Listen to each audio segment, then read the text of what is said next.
Los intérpretes, desde siempre, pero quizás aún más en particular después de la pandemia y la generalización de la interpretación a distancia, como decía, los intérpretes siempre se han quejado de que los delegados, nuestros clientes, los presidentes de las reuniones hacen demasiado ruido. Tocan el micrófono, tocan campanillas, incluso silban para llamar la atención de los delegados antes de empezar la reunión. Y evidentemente los intérpretes ponen el grito en el cielo, legítimamente, claro, porque está en juego nuestra salud auditiva, por este comportamiento tan desconsiderado de los participantes en la reunión.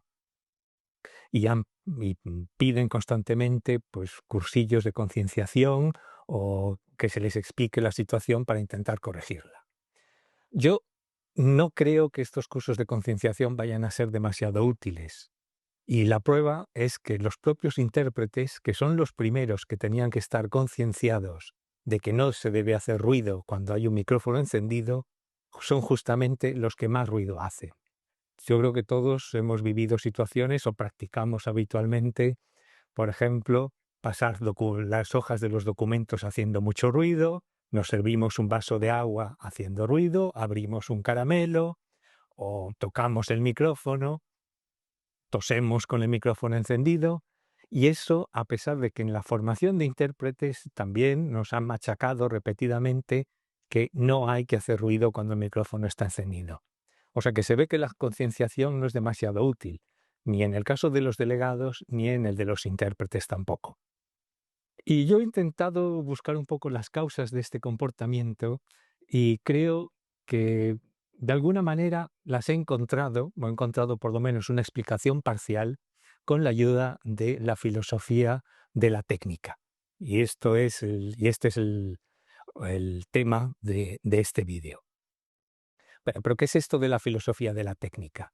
Pues es una rama de la filosofía que se ocupa de estudiar la interrelación que existe entre el ser humano y la técnica. Digamos que parte un poco de la base de que la utilización de una técnica, de una tecnología, no es algo que sea ajeno al ser humano, sino que tiene una influencia en el propio ser humano, en sus percepciones, sus comportamientos, sus prácticas. O sea, trabajar con tecnología cambia al ser humano. De alguna manera se puede decir que el ser humano produce la tecnología, pero al mismo tiempo la tecnología influye y da forma también al ser humano. O sea, que hay una especie de interrelación entre ambas. Y esto es el ámbito de estudio de la filosofía de la técnica. Pero bueno, ¿esto qué significa para la interpretación? Bueno, pues tenemos que ser conscientes de que la interpretación simultánea es una profesión eminentemente tecnológica. Al acabar la Segunda Guerra Mundial, los países del mundo coincidían en una conclusión, y era que era necesario reforzar la cooperación internacional a todos los niveles para evitar las consecuencias devastadoras de un conflicto bélico de esa naturaleza. Y se crearon multitud de foros, desde las Naciones Unidas a las organizaciones del trabajo, de aduanas, de pesca, en fin, en todos los ámbitos, para reforzar esa cooperación internacional.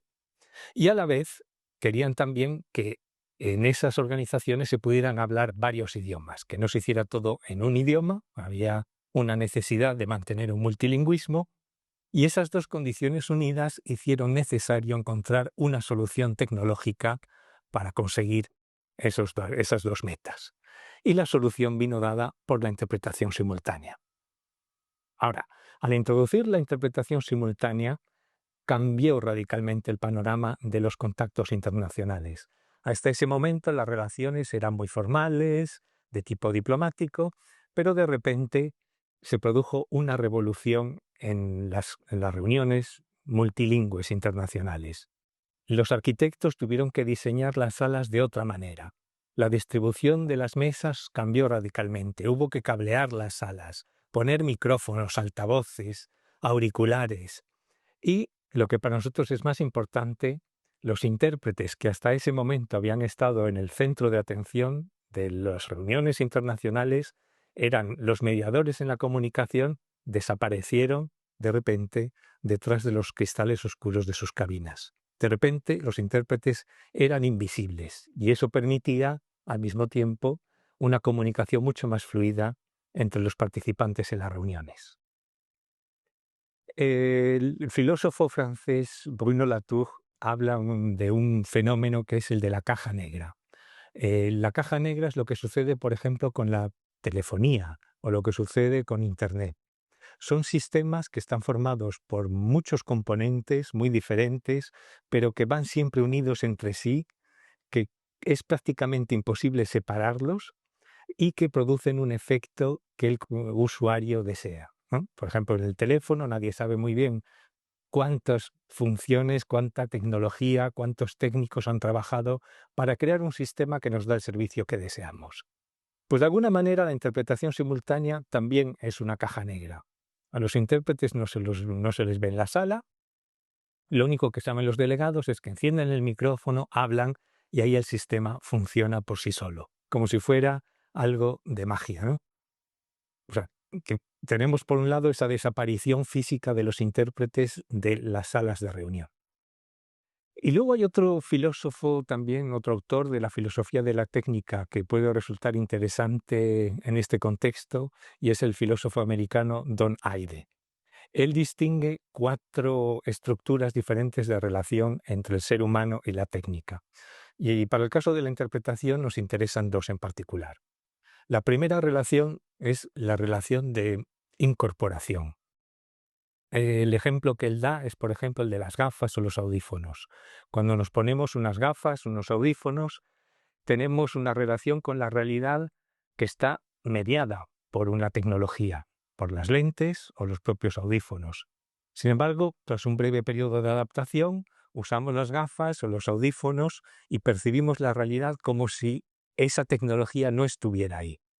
Digamos que es como si se convierte en una especie de prolongación de nuestro cuerpo. Los sistemas de interpretación simultánea, las consolas, los micrófonos, con el tiempo se acaban convirtiendo también en algo así. Nosotros percibimos los ruidos o los sonidos que hay en la sala por los auriculares, hablamos por el micrófono, como si fuera algo así como una prolongación de nuestro cuerpo, sin que lo veamos como algo ajeno, como algo que está separado de nuestro cuerpo. Y la prueba es que muchas veces, a mí por lo menos me pasa, me pongo de pie y quiero salir de la cabina con los auriculares todavía puestos, ¿no? O sea, lo cual es la prueba de que para mí los auriculares ya forman parte de mí. Y la otra función que también es interesante para la interpretación es lo que Heide llama la función de alteridad. Los ejemplos que él da de relación de alteridad es, por ejemplo, la relación con un termostato o con un reproductor de discos compactos. La relación se establece entre el ser humano directamente con un aparato sin que ese aparato refleje de ninguna manera la realidad. Digamos que la intencionalidad del ser humano es la relación directa con el aparato en cuestión. Bien, los sistemas de interpretación, cuando los utilizamos durante años y nos acostumbramos a ellos, se convierten en tecnologías con las que también acabamos manteniendo una relación de alteridad. Lo que quiero decir con esto es que las consolas para nosotros se convierten en algo así como los destinatarios de nuestra voz. No somos excesivamente conscientes de que el micrófono es solamente un instrumento, un mediador que lleva nuestra voz hasta los delegados que están en la sala y viceversa. También que los auriculares son un método que hay para que los sonidos de los delegados, la voz de los delegados nos llegue hasta nosotros. Pero nosotros contemplamos la consola como si fuera el destinatario de nuestra voz, como si fuera el destinatario de nuestra interpretación. Y eso explicaría por qué yo por lo menos a veces tengo la sensación de que los intérpretes trabajan para los compañeros, porque en realidad nos olvidamos de que estamos ahí para dar un servicio a los que están en la sala. Pero con el uso continuado de los sistemas de interpretación eso se nos acaba olvidando. Y eso le sucede a los intérpretes y también a los delegados. Y esto explicaría el porqué de estos ruidos tan molestos en el micrófono que hacen los delegados o que hacemos los intérpretes. Es simplemente, bueno, no simplemente porque es algo bastante importante, es el reflejo del efecto que tienen estos sistemas de interpretación, la tecnología, sobre nuestro comportamiento, sobre nuestras percepciones. Es algo que tiene que ver con algo más profundo, tiene que ver con la relación que se establece entre el ser humano y la tecnología, o mejor dicho, la interrelación entre el ser humano y la tecnología. Y siendo así las cosas, y si nos fiamos de las conclusiones a las que podemos llegar utilizando la filosofía de la técnica, creo que los cursos de concienciación no van a resultar demasiado útiles. Quizás sí, en el corto plazo, pero a más largo plazo no creo que surtan demasiados efectos, porque los ruidos en el micrófono se deben a algo que va bastante más allá de un curso de concienciación, y que es la interrelación entre el ser humano y la técnica. Por eso, el consejo que puedo dar es que cada vez que veáis que en la sala hay una situación que puede dar lugar a ruido, lo mejor es poner a cero el volumen de la consola o quitaros los auriculares para proteger vuestros oídos. Gracias por vuestra atención.